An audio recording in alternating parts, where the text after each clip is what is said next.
Bonjour à toutes et à tous, bienvenue dans Art et Marché, votre émission consacrée au marché de l'art. Alors pour commencer l'émission, nous revenons sur l'actualité de Christie's qui étend sa présence en Arabie Saoudite. Kalim Béchara, qui est curateur, collectionneur et directeur de la galerie éponyme, sera notre invité pour nous donner quelques éléments de contexte sur le marché du Moyen-Orient, alors que la maison de vente aux enchères a obtenu la licence nécessaire pour opérer en Arabie Saoudite. Et puis pour l'interview de la semaine, nous retrouverons Maurizio Canesso, qui est directeur de la galerie éponyme, spécialisée dans l'art des grands maîtres anciens. Il participe à la Biennale des antiquaires de Florence, qui se tiendra du 28 septembre au 6 octobre 2024.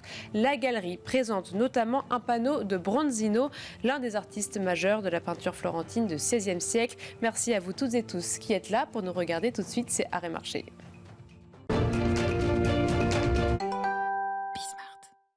Christie's étend sa présence en Arabie Saoudite. Une nouvelle franchise à Riyad sera dirigée par Nour Kelani, qui est précédemment galeriste dans la région. Kalim Béchara, qui est curateur, collectionneur et directeur de la galerie Kalim Béchara, est notre invité pour analyser un petit peu le marché de la région. Tout d'abord, est-ce que vous pouvez nous dire, pour vous, est-ce que la décision de Christie's de se déployer sur le terrain est une décision importante ? Donc, premièrement, bonjour. Il est absolument très important que Christie's lance en Arabie Saoudite. C'est une opportunité pour Christie's et pour le marché de l'art dans le monde arabe. Avec le mouvement d'une économie à croissance très rapide et la vision de 2030 de Saudi, l'ouverture de Christie's va assister à l'arrivée de nouveaux clients dans le monde arabe. Et qu'est-ce que ça veut dire pour le marché local? C'est ça, c'est de l'arrivée de nouveaux clients, c'est ça qui est important? Oui, exactement. D'accord. Et Christie's a déjà un bureau à Dubaï. Oui. Est-ce que ça a déjà permis le développement de quelque chose? Quel était le premier bilan, ce que vous avez vu?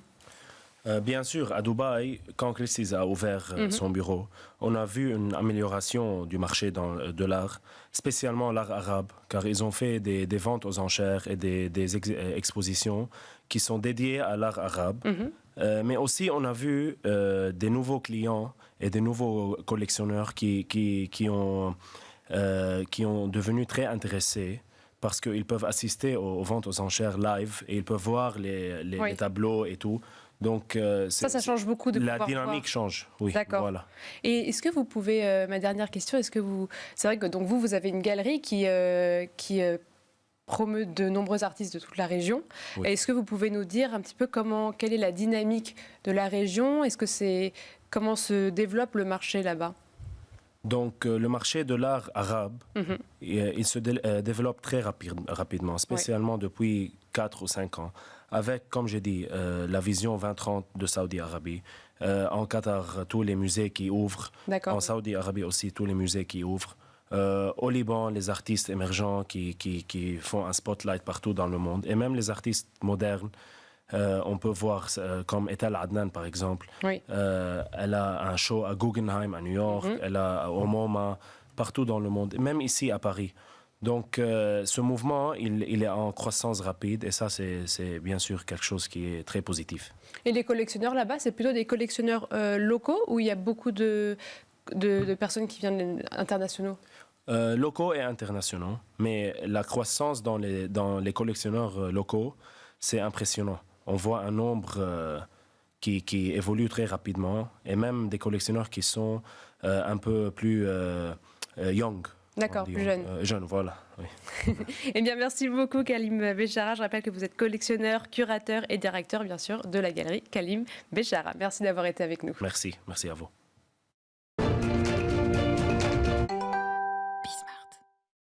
La Biennale des antiquaires va commencer ce 28 septembre à Florence, une semaine dédiée à l'art ancien. Et Maurizio Canesso, directeur de la galerie Canesso, y est présent. Merci beaucoup d'être avec nous en visio depuis l'Italie. Bonjour Sybille, merci pour votre intérêt à mon activité et à ce moment italien. Alors vous êtes une galerie spécialisée dans les grands maîtres anciens. Est-ce que vous pouvez nous dire ce que vous allez présenter sur votre stand au sein de cette foire? C'est la galerie qui est spécialisée dans le tableau de la Renaissance et baroque italien.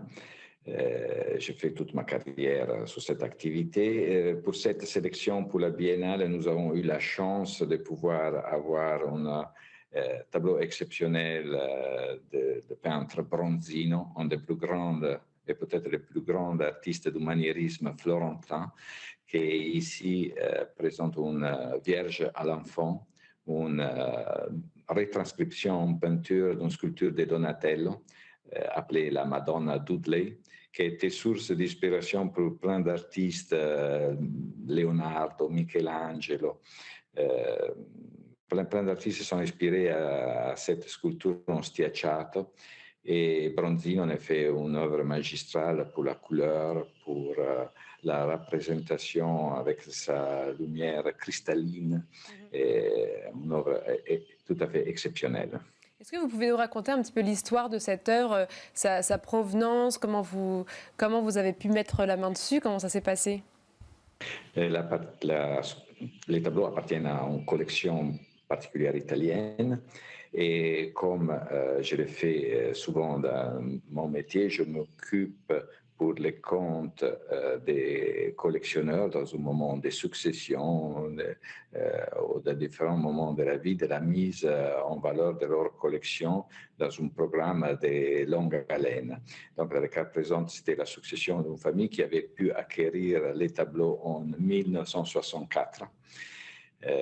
Et les tableaux provenaient d'une grande famille anglaise qui l'avait mis en vente à la fin des années 50, après acheté par un collectionneur italien et revendu à cette famille en 64. Et donc, les tableaux est resté toujours dans cette famille, exposé récemment à la grande rétrospective de sculpteur Donatello, qui a eu lieu à Palazzo Strozzi al Bargello, ici à Florence, une exposition exceptionnelle et rarissime, qui a pu mettre ensemble des grands chefs-d'œuvre venus du monde entier, et cette Vierge à l'enfant était bien présente. Et donc, l'effet de pouvoir ménager cette collection m'a permis de étudier, bien la cataloguer et la présenter à cet salon qui a lieu à Florence tous les 2 ans. Oui, et ça fait plusieurs décennies maintenant que vous participez à cette biennale. Est-ce que vous pouvez nous dire comment a évolué de vos yeux le marché des maîtres anciens et aujourd'hui, vous proposez ce Bronzino. Quelles personnes vous souhaitez toucher? Est-ce que ce sont des personnes différentes qu'il y a 30 ans? Il y a toujours une évolution dans les marchés et celle des tableaux anciens aussi est spectaculaire. Dans les 30 ans que je me consacre comme galériste, même si j'ai 40 ans de carrière, j'ai eu plein d'évolutions. Et effectivement, il y a des collectionneurs qui se concentrent sur les tableaux de plus en plus importants, de plus rares et dans un temps de conservation impeccable avec une image très forte et très puissante. Les tableaux en question, ils ne peuvent pas quitter les sols italiens.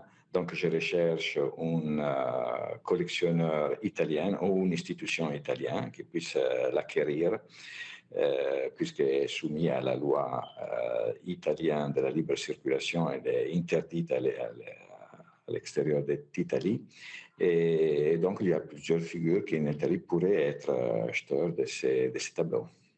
Oui, justement, quelle est la différence entre le marché français et italien à ce niveau-là? Donc là, cette œuvre-ci, elle ne peut pas sortir du territoire italien. Pourquoi?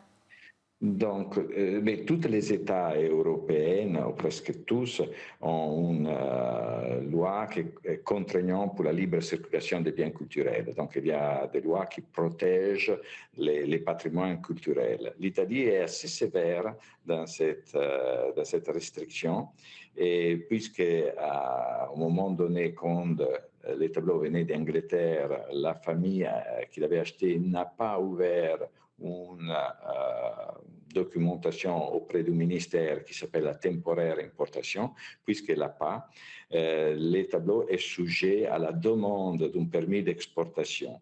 Et cette permis d'exportation est difficile à obtenir pour des œuvres majeures, très difficile. Et donc, la circulation à l'intérieur de l'État italien est permise par les ministères, l'exportation interdite. Et donc, les différences avec la France, que la France aussi a des lois restrictives dans ce sens, mais l'État, contrairement à l'Italie, a la possibilité de l'acheter avec une procédure de trésor national, interdit du tout si c'est un monument historique, mais c'est rarissime en France qu'un bien soit classé monument historique. Donc, la plupart des biens sont classés trésor national. À le terme de cette procédure qui peut durer entre 3 et 5 ans, l'État français ou achète les tableaux à les prix du marché international ou les laisse partir. L'Italie, non, il peut les bloquer et les garder sur le territoire national. Ça veut dire que l'acheteur garde en sa possession et en sa propriété un bien sur lequel le ministère italien a toujours la possibilité d'aller les voir, d'aller vérifier son état de conservation et le cas échéant, à le moment de la vente, a une prélation de 2 mois pour exercer et devenir propriétaire. Sinon, il reste toujours en propriété d'un collectionneur en Italie, et en privé, soumis à les conditions que je vous avais dit. Parce que ça veut dire que pour vous, en tant que galeriste, en Italie, il y a toujours un marché des maîtres anciens qui est encore très fourni, peut-être contrairement à la France où ça peut s'éparpiller un petit peu plus. En Italie, ça veut dire que c'est quelque chose d'encore très dynamique, le marché du maître ancien. Les marchés intérieurs, effectivement, pour les tableaux italiens, il n'y a pas comme l'Italie pour avoir l'accès les tableaux italiens. C'est qu'est un marché beaucoup plus petit, qui se consacre à quelques millions de personnes, contrairement au marché international qui est large sur plusieurs milliards de personnes. Et donc, les valeurs des prix respectent cette proportionnalité des marchés. Et vous qui avez les pieds à la fois en France et en Italie, est-ce que vous remarquez une grande différence dans les collectionneurs, dans leur recherche vers des artistes anciens ? Mais en France, il y a toujours eu un grand amour pour l'art italien. La preuve, c'est que les musées français sont pleins de peintres italiens.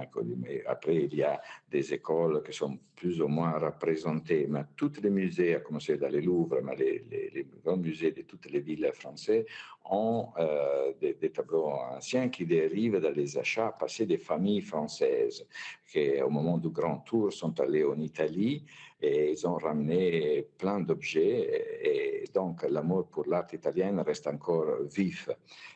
En Italie, il y a un effet un peu différent.